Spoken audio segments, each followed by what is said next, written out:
Hi friends, அந்த விலாகோட continuation vlog பார்க்கலாமா? வாங்க. இன்றைக்கி ஈவினிங் போல் வந்தோடனே ரைஸ் வந்து வச்சுட்டேன். ரைஸ் வச்சுட்டு அது ஆகிட்டுருக்கு. நம்ம வந்து பாலக்கீரை வாங்கின்னு வந்தோம் பாலக் தால்ச்சா செய்கிறதுக்காக. அதை வந்து க்ளீன் பண்ணி வாஷ் பண்ணி எடுத்துக்கினேன். அதுக்கப்புறம் தக்காளி, வெங்காயம், பூண்டு எல்லாமே வந்து கட் பண்ணி எடுத்துக்கினேன் தால்ச்சாக்கு. ஒரு குக்கர் ஸ்டவ்வில் வச்சுட்டு பட்டை, லவங்கம், ஏலக்காய் போட்டுக்கலாம். எண்ணெய் ஊற்றிட்டு அப்புறம் வந்து பூண்டு வந்து நல்லா நசுக்கி ஒரு கை அளவுக்கு போட்டுக்கலாம், கைப்பிடி அளவுக்கு. இப்போ நல்லா அதெல்லாம் வதங்கணுன்னு ஒரு வெங்காயம் இல்லை 2 வெங்காயம் போட்டுக்கலாம், நம்மளுக்கு எவ்வளோ தேவையோ அவ்வளோ. இதெல்லாம் போட்டு நல்லா வதக்கி விட்ருவோம். நல்லா வதங்கி வந்தனையும் இப்போ நம்ம வந்து தக்காளி வந்து தேவையான அளவுக்கு அரைச்சி ஊற்றிடுவோம். தக்காளி ஊற்றிட்டு நல்லா இது வதங்கணும், அந்த பச்சை வாசனை போகிற அளவுக்கு வதங்கணும்.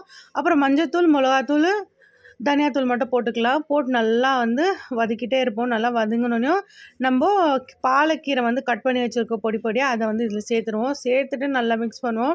இது நல்லா கொஞ்சம் நேரம் வந்து நல்லா கொதிக்கட்டும். இந்த ஸ்மெல்லெல்லாம் போகிற வரைக்கும் நல்லா இது வந்து கொதிக்கணும். கொதிச்சோடனே நம்ம வந்து கடலப்பருப்பை வந்து சேர்த்துருவோம். கடலப்பருப்பு தேவையான அளவுக்கு எடுத்து ஊற வச்சுருக்கேன். நல்லா ஊறினோடனே அது வந்து இது போட்டுடலாம். போட்டு நல்லா வந்து விசில் விட்டுடலாம். ஒரு 10 விசில் வச்சாலும் நல்லாயிருக்கும். நல்லா வந்து வேகட்டும். அதுக்கப்புறம் நான் மீன் மசாலா போட்டு வச்சுருந்தேன் இல்லைங்களா, அதுவும் எடுத்து வெளியே வச்சுட்டு இருந்தேன் ஃப்ரிட்ஜிலேருந்து. இப்போ அதை வந்து ஃப்ரை பண்ணிக்குவோம் சைடில். ரொம்பவே சூப்பராக இருக்கும், ட்ரை பண்ணி பாருங்கள். அப்புறம் எங்கள் அப்பா அம்மாவுக்கு சாப்பாடு கொடுத்து அனுப்பிச்சிட்டு அதுக்கப்புறம் நானும் சாப்பிட்லான்ட்டு பிளேட்டில் போட்டு சாப்பிட போயிட்டேன். சூப்பரான சாப்பாடுங்க இன்றைக்கி.